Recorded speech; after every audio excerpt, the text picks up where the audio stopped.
Hello and welcome. I'm Natalie. Let's talk about money. So today we're going to talk about three things, a minimum of three things you should do when you get paid. Do this every time, regardless of why or how. Do it every time and it will help you in the long term, I promise. So let's go ahead and go take a look. So I've read that 78% of people live paycheck to paycheck, meaning they can barely finish the current pay period before they need that next check in order to make it through the next 2 weeks or next 3 weeks or however often you get paid. And that is scary to me. That is scary to me because what happens if you lose your job? We are in crazy times right now. Companies are closing and people are not buying products, which in the end means companies will have to close because they're not selling any more products or they're not making any more products because they can't afford it. And that is really scary. And so we don't want you to be one of the 78% of people who are living paycheck to paycheck. This is something you can control even if you don't make a lot of money, even if you do have a lot of debt, even if you don't have debt, even if you just don't know how it's possible. It's something you can do. So I'm going to point out three different things that you should do with your check every single time that you get paid, regardless of what's going on in the world. These are the three things you should do. If you change these every time you get paid, it's not going to work. If you leave it the same and you let yourself grow, this will be what you need for your future and when you get old. When you're 82 years old, you're not going to want to work. You are not going to want to be a greeter at Walmart. I won't even walk into a Walmart, so I certainly can't be a greeter at Walmart. But regardless, you don't want to work when you're 82. So let's start these 3 steps, minimum of 3 steps. There are many more that we could add on, but we'll start with some very simple ones that everyone can do immediately and start working toward. All right, so the first one is a budget. So when you get paid, you should update your budget. Now, 25% of Americans still don't have a monthly budget and still don't use a budget. Don't be part of that 25%. Get yourself focused and get yourself on a budget so you know how much money you make, you know how much money you spend, you know how much money you can invest, save, or play with, okay? All of those areas we need. We need to spend, we need to save, and we need to invest, give. And so those 3 things we need to do. All right, so let's do it by starting with a budget. So again, with the 78% of people who are living paycheck to paycheck, let's dig yourself out of that hole by knowing where your money is going. Remember that many times finances are not actual mathematical problems. They're actual psychological problems that you have in your mind that, oh, I'm too broke to do this, and oh, I can't afford that, and oh, this, and oh, that. Break it down with numbers so that you can see the math and you can add and subtract and figure out what you need to subtract and what you get to add. Do that by doing a budget. So basically, if you're paid weekly or bi-weekly or semi-monthly, every time you're paid, update your budget. So update how much you're paid, the money that's coming in, and then update what bills are due during that next pay period. Okay, so I'm paid bi-weekly. So if I'm paid this Friday. So on Friday, I'm going to update my budget from this Friday until the next Friday that I get paid, which will be 2 weeks later. So all the money that I have planned out to spend, I'm going to update my budget when I get paid this Friday. And you can change these numbers as often as you need to, but you need to know where your money is going so that you don't spend $100 and then you forget about it and now you're overdrafted by $100 because you keep spending like you normally would. Don't do that. Set a budget. If you're paid monthly, it can be a little tougher, but if you're paid monthly, budget for the whole month. When you get that check, budget for the whole month. Write down all the bills that you have to pay that month. Write them down in your app, whatever app you use. If you want to go old school and you want to do it on a piece of paper or an Excel spreadsheet, by all means do that. But there are hundreds of free apps out there. Of course, I'm going to recommend the one that I use and I have been using for years now, and that is Every Dollar. Every Dollar is very simple to use. There's a free version of it, so you don't have to get the upgrade and pay for it. I don't understand why you would need to pay for it when you have fingers that you can enter the money that you spend in the app. If you want to be lazy, or if you want to do the upgrade automatically captures the amounts that are coming in and out of your bank account. To me, that seems a little excessive. To me, that seems like too many people are in my business. So to me, I do it manually, and I update my budget literally every time I get paid, so that I know where my money's going, how much money I have left over, how much I can move to investments, how much I can move to savings. I don't really do savings anymore, but my car, I guess, but that's an automatic transfer anyway. How much money I can use to spend on Amazon, and how many bills, obviously, that I have. Do it every time.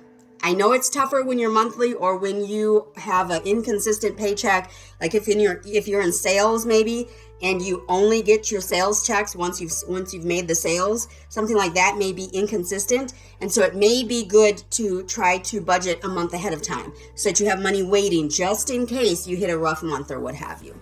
All right, so number one is to budget, and budget accurately so that it's worthwhile. Don't put fake numbers in there. Don't wish and pray.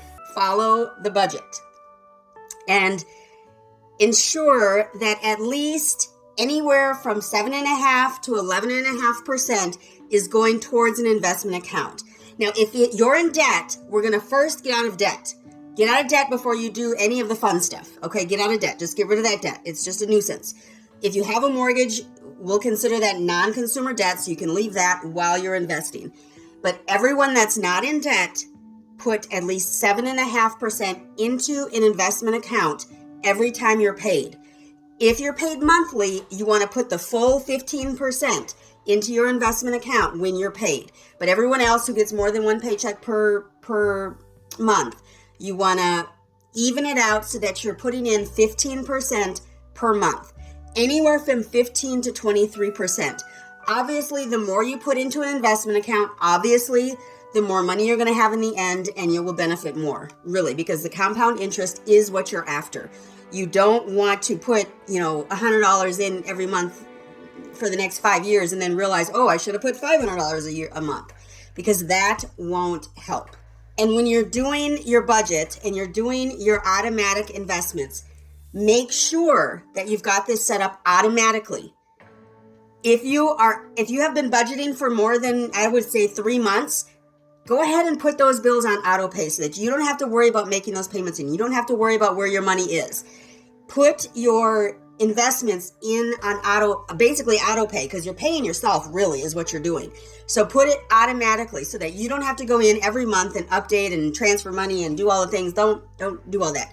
Make it automatic so that you don't have to think about it. Let your bank think about it. Okay, set it up now so you know how much to put in there. If you know that 7.5% needs to go into your investment account every check, set it up now and just let it happen.